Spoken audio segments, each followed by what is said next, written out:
Good evening, Fernwood. It is your highly absorbent friend Neil here, and it's time for us to soak up a rerun season episode of Mary Hartman, Mary Hartman. Today, let's watch January 30th, 1976's episode. That is episode 20 of the series, and just a couple of days after the episode we watched in yesterday's rerun, that episode was the end of the hostage crisis with Davy Jessup and lots of weirdness going on. And between that episode and today, is the main things to know is that at the police station, Mary and Dennis Foley started to vibe at each other, and maybe a few people picked up on that energy. And at the end of that episode, Mary and Tom have a fairly big fight about May Olinsky, and Mary declares their marriage over, which means that no, they're not going to get divorced. No, Tom's not going to move out. Tom is just going to sleep downstairs, and that's how it's going to be. A few other things happened, but I feel like that's enough for us to get started. Let's do this.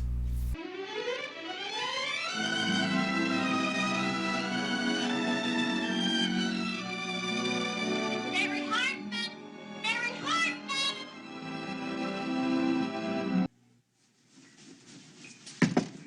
Good morning, Mary. Look, I brought you cake. I'm scrubbing my counters. Well, What do you mean, well? what do you think I mean? Just last night you were reunited with your family after being held hostage by a murderer. So naturally I ask, well, it's a question. I don't understand it. I mean, what's going on with you and Tom? What happened last night after you got home? Is that a question? Well, what does it sound like? It sounds like two questions. Then pick one and answer it. Can you tell my age from my hands? Mary, I don't have to look at your hands and tell your age. I'm your mother. I know how old you are. Oh, your little hands. This dish soap is supposed to make your hands look younger. I was talking about your Mary. I'm talking about my hands. Does my face look older than my hands? What's going on between you and Tom? Nothing.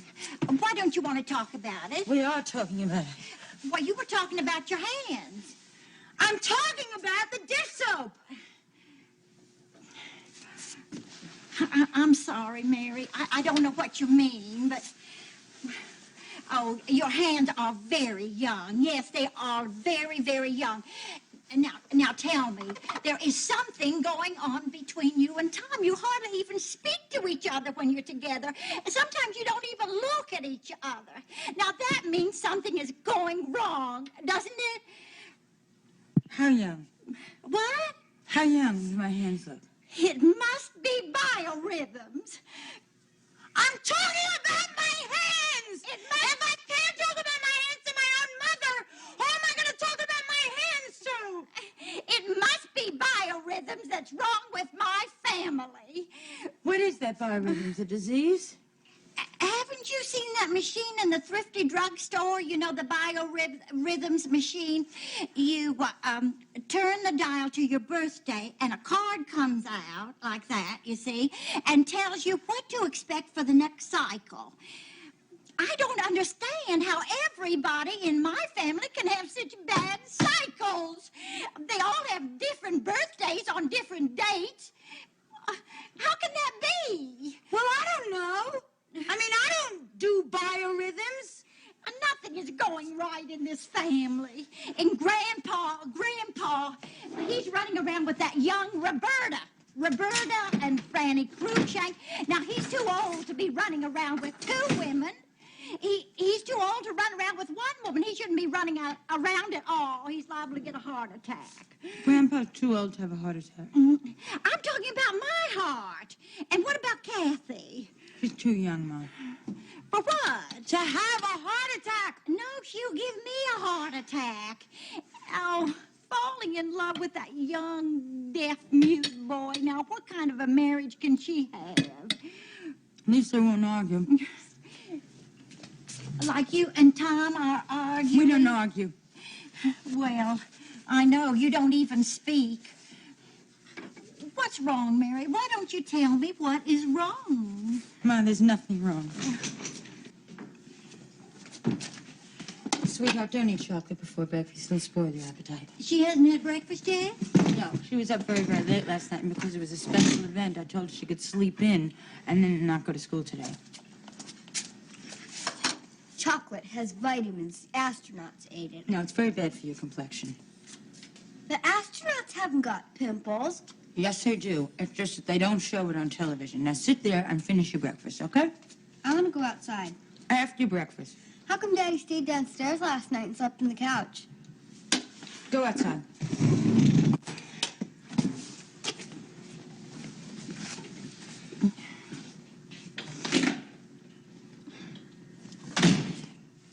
Where you going? Oh, it's Friday. I have to go sanitize my toilet. I always sanitize my toilet on Friday. What day do you sanitize your toilet, Ma? Huh? You know, the label says that you should do it regularly once a week, and I always do it on Friday. It makes everything nice for the weekend. Oh, Mary, I know times are changing, and now even poor people get a divorce. But if you think I'm going to stand by while a daughter of mine gets a divorce, of course, unless she hates him, you have another thing coming.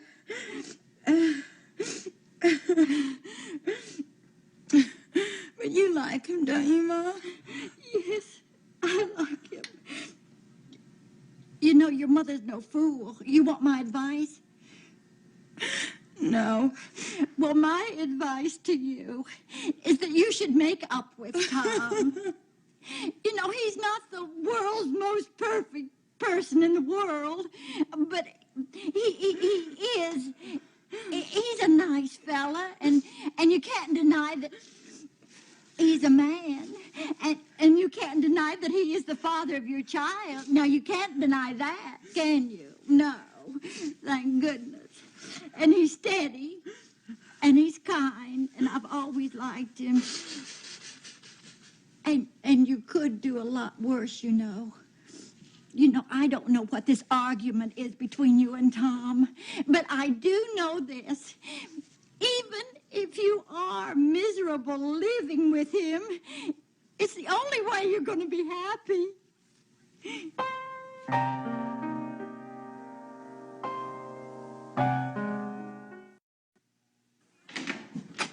Hi, Mary. Well, we're just about finished packing. We're leaving for Nashville first thing in the morning, and I was just wondering if you wouldn't mind taking care of Conway and Twitty for us while we're gone. Fish? Well, that'll be a new experience for me. I never tried being a fish sitter before. What is it? Conway and Twitty? Uh-huh. And I'd appreciate it if you'd be extra special nice to Twitty because she's pregnant. Oh, really? Yeah. Which one is Twitty? Little chubette one right there, see? See how she's swimming all proud and sassy? How many do they have? You know I don't know.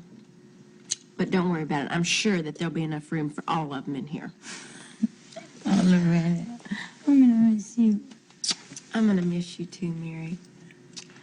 You know, I'm a little bit worried about you and Tom. You are gonna be all right, aren't you, while I'm gone? I don't know. It's very confusing. Maybe it's easier if you have a career. Is it hard to sing? Excuse me.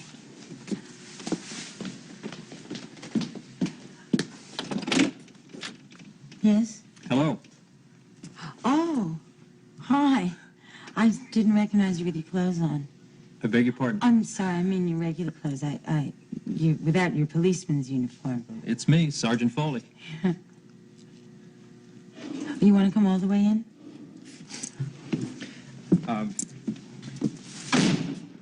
I've got the day off, Mary. It's a beautiful day, and I've got my car outside, and I thought you might like to go for a drive. Yes. Oh, hi, Sergeant Foley. How are you? Sager. Why, yes, I'd love to. Fine. You see, Tom took his car to work and the batteries are dead in my car, and I have to shop for food for the weekend. I'm all out of sanitizer for the toilet, and I'd like it if you take me to the market. That is, if you don't mind. Sounds really neat. Neat. Going to the market, neat. Well, the world is full of a number of things. There's the sun, and the moon, and the stars, and the park, and the supermarket.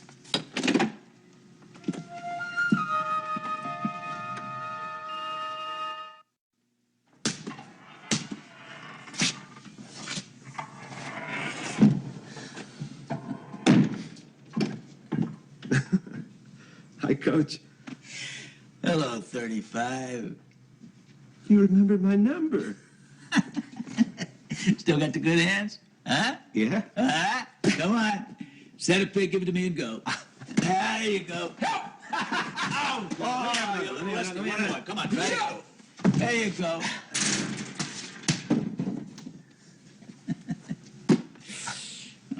How are you, 35? Good to see you. Good to see you, Coach. You remembered my number. I can't believe it. I remember the number of every basketball player on that team your senior year. It's the best team we ever had. Yeah, it was a good team, wasn't it?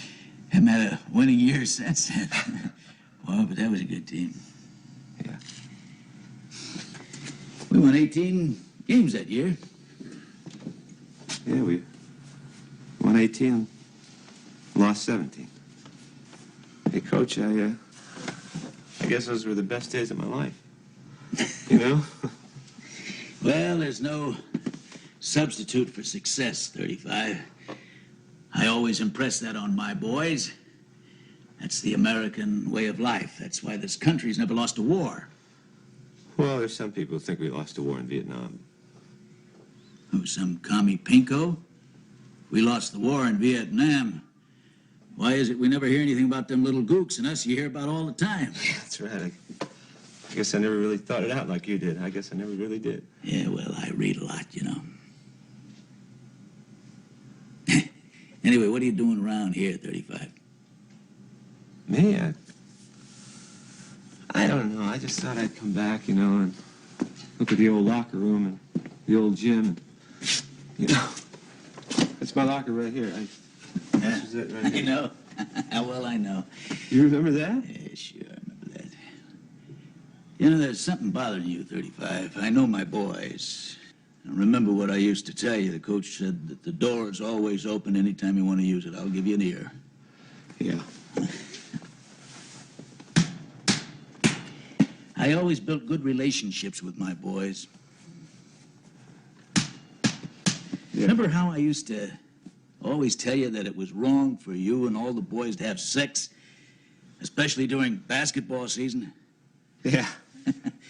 Yeah, well, some of my boys didn't agree to that, you know. They thought I was wrong, but that was only at first. By the time the basketball season rolled around, none of them were having any sex. You remember? Yeah. Yeah, I remember that. Well, you can talk to me. I'll give you good advice. Look, Coach. What's your trouble? Well, Come on. Come on, you can talk freely. well, look, here's... I mean, if your coach is a real man, he'll listen to anything you got to say, you know. Yeah. Look, Coach. Except about sex. If you want to talk about sex and dirt like that, you know, forget it. But, come on, what's bothering you? Nothing. Nothing's bothering me at all. Nothing? No. Nothing. You look a little sad. Me? Sad? I'm not sad. I'm just a little melancholy, that's all, because I came back here to the old locker room. You know? You get that, don't you? Sure. Well, I'm glad to see that everything is okay, 25. 35. Yeah. Listen, it's good to see you. Gives me a thrill, really does. Kind of makes me proud to think that I had a little bit to do with setting some of you boys on a good, straight path to fighting the battles of life. I'm glad we had this heart-to-heart talk. I really am. I'll take 5 laps and go to the shower.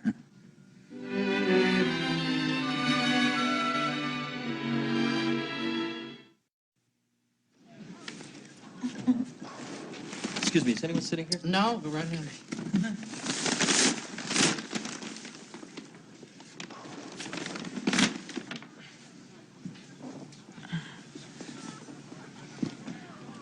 We really could have left that stuff in the car. No. The police say you shouldn't leave articles in an unattended automobile. We shouldn't listen to everything the police say. Oh, no, I think we should. After all, the police, Is that a joke?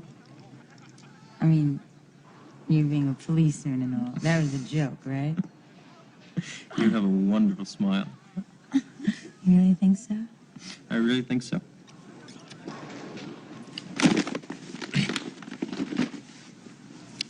What would you like? To what? What would you like to drink? Oh, to drink? You mean to drink? I don't think I better drink. I get a little tipsy. There's no harm in that. I'll have an uncola. Oh, could you put this butter in the refrigerator for me? Thank you very much. Scotch and water for me. Right. Doesn't it feel funny being in a bar in the middle of the afternoon? Well, it's not the middle of the afternoon, and it's almost cocktail hour. I never have cocktails. What do? You know, for cocktail hour around dinner time. Tom has the Schlitz while I finish cooking. He's a very lucky man. Have somebody like you. I'm just a wife. You're a very special person. You're a very special person. Don't say that. Why? Because I get embarrassed. All right. I'll change the subject. Have you seen any good movies lately? What's special about me? You're very warm. You're very attractive.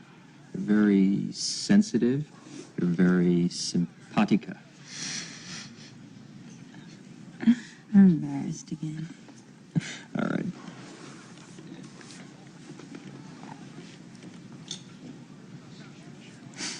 What does sympathetic mean? Easy to relate to. Is it good? I think it's wonderful. I think you're wonderful. All right. You don't want me to say that. Oh, no, I don't mind you saying that. You mean, you can say I'm wonderful. I mean, that's fine. Just as long as it's not personal. Oh, thank you.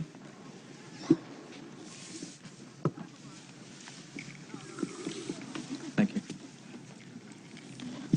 I'd like to propose a toast. It's a raised glass to a wonderful woman. To wonderful women.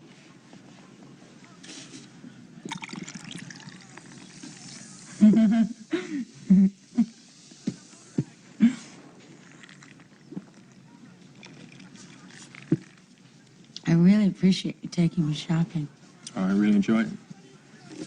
I don't know how I would have gotten to the market otherwise, because I just had so many things that I had to get for in the house, you know? So I got it.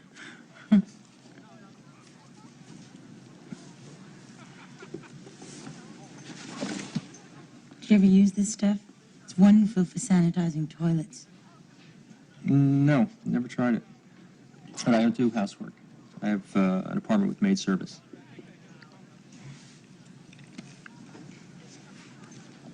Who does your housework?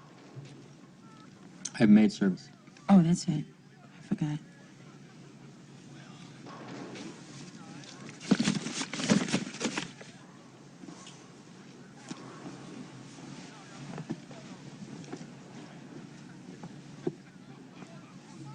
Are you a little nervous? No.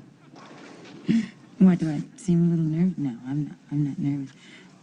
Why, because I'm a married woman having a cocktail in the cocktail lounge in the middle of the afternoon with a good-looking person?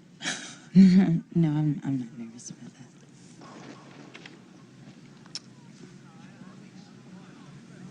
What? Something wrong? Nothing. I'm having a terrible emotional problem here. What's the problem? No, it's just emotional. You know, it's... What is the problem? I don't think I should talk about it or anything. Well, I'm your friend, Mary. No, I just don't think it's right to talk about it. It's about somebody that I know very well, and I've known him for 13 years. Actually, it'll be 14 years in April. Is it your husband? Am I that transparent? Listen, let me warn you. Never tell me a secret. I mean, it's not that I tell people. I'm just very transparent. You're not transparent, Mary. You're candid. Now, what exactly is the problem?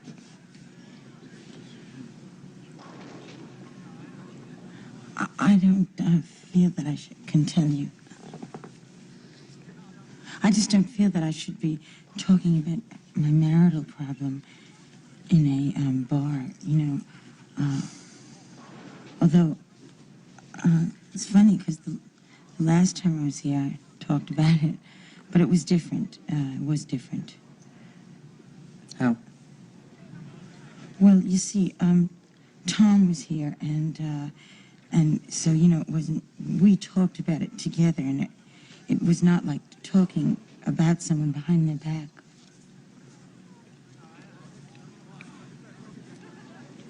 Mary, let's go up to my place. It's comfortable there. It's quiet. We can talk.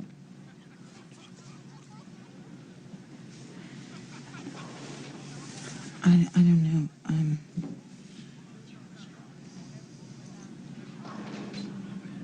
I'm just not sure I should.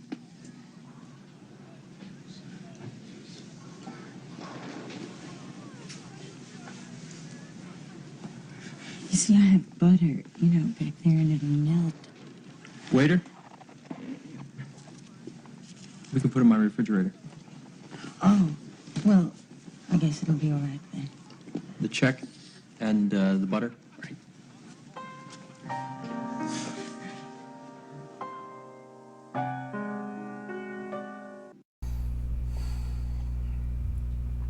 And to me, that's a definitive episode of so many different things that were to follow. And Mary in that first scene just not admitting what was wrong. I think that is a key, and that's something that we have seen from Mary. That's a behavior we have seen from Mary since the first episode. Not admitting what the problem is. And Martha wants to help. She's very good-hearted.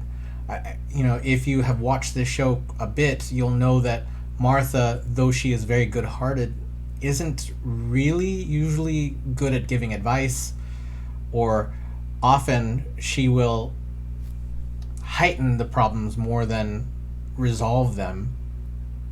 Although I do feel like Martha's want to let Mary say something out loud is sincere and honest. And maybe Mary understands what her mother does and doesn't want to share. Maybe that's what's going on. Loretta comes over, and hey, one other thing I mentioned, or one other thing that I didn't mention from yesterday's episode is that Loretta and Charlie are planning to move to Nashville. You know, now that she's pregnant, it's time to make a change. So they are gonna drive to Nashville next week. That's something that we may see. We'll find out. But then we come right back, and Dennis makes his move. And as I have mentioned in Rerun season already, Dennis has been infatuated with Mary since episode 2 of the series. Dennis appears in episode 1, but it's only a phone call. But as soon as Mary enters the police station, we can see that Dennis has a spark in his eye for her. So I think he was intended to be kind of the other man in this series. And he swoops right in. He senses problems in Mary and Tom's relationship, which are real problems. And maybe I don't know if Dennis cares about other people's problems. If you've watched most of me talking about this show, Dennis generally doesn't care about other people's issues. He just wants what he wants. And seeing Loretta and encourage Mary to go out with Dennis, I mean, I can see where Loretta is coming from as a friend, being angry for her best friend. Loretta is angry on Mary's behalf and encourages Mary to go out and get the attention. And she was pretty rough. Loretta was pretty rough with Tom, the last time we saw them yesterday. So, I mean, I feel like Mary still really needs to address the problems in her marriage. Tom needs to address them too. And that's the scene I didn't mention, the exchange between Tom and Coach Fetters, which in some way that explains some of Tom's root issue.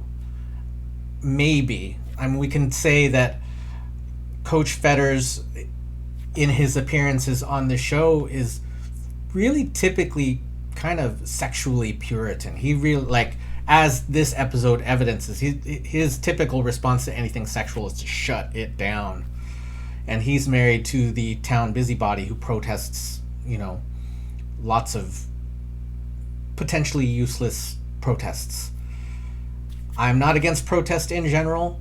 I think that Blanche, though, is specifically a busybody. But neither here nor there. Leroy offered to listen to Tom's problems, except. And that exception is the one thing that Tom really needs to understand. So this is Tom searching for a solution to his problem. And I feel like sometimes Tom doesn't get credit for wanting to fix things. And this is Tom reaching out and wanting to fix things. And at the end of the scene, he is brokenhearted because he can't fix things, or the person that he went to is of no help. And I do feel like he wants to fix the marriage. Yeah, he has been pretty awful to Mary in quite a few ways. But to me, that wanting to fix means that, hey, you got to do the talking and you got to do the working, or you got to give up. But I think it's not give up in this case. I think for these two, it's a real hard discussion. And I only wish that they could get on the same page for finding the help that they need to fix it. And, if you've watched this series, you might know how that goes. If you haven't watched this, then I'm not going to say. But Tom is distraught at the end of that, and that just busts me up. And then we see Mary, who in her own emotional state is seeking for validation. She has not addressed her problems. And maybe we don't always need to fix everything, but Mary, if you ask me, does need to admit something about herself before she moves into something, because she very clearly has stuff that she won't talk about. And she, in that first scene with Martha, she hides the thing she's feeling underneath the veneer of being a housewife. How is this dish soap gonna make my hands look? And biorhythms, that's a whole thing. I think regular watchers of the show view Dennis as somewhat of a player. I see that. I agree with that. I also believe that Dennis's care for Mary is fairly sincere. I read it that way. So, but I don't think that he cares about the things that are happening in her life. And that's a big, important difference. Today, for rerun season, I am shining the spotlight on an animated series, a darkly satirical animated series called BoJack Horseman. And that is a show that you can watch completely on Netflix. I think it's 5 or 6 seasons. Honestly, I don't remember. I'll correct it if I need to. It is the story of a washed up celebrity in Hollywood, or an alternate version of Hollywood where people and animals sort of cohabitate. That's just something that you have to take for granted. But it is dark, and it works on a lot of the same ideas that Mary Hartman did in terms of getting help and screwing it up. It seems to be a theme in shows like that, fixing your problems if you can. So I will do the thing where a trailer goes right here. Check that out. So that's what I've got to share about this rerun season episode, everyone. Thank you so much for soaking it in with me today. Tomorrow we're going to jump into week 5 of the series. I'll let you make a guess about where we might be going. Thank you so much for sharing your thoughts and feelings about the show in the comments. I appreciate that very much, as I appreciate you. Thank you again, and we will see you tomorrow night in Fernwood.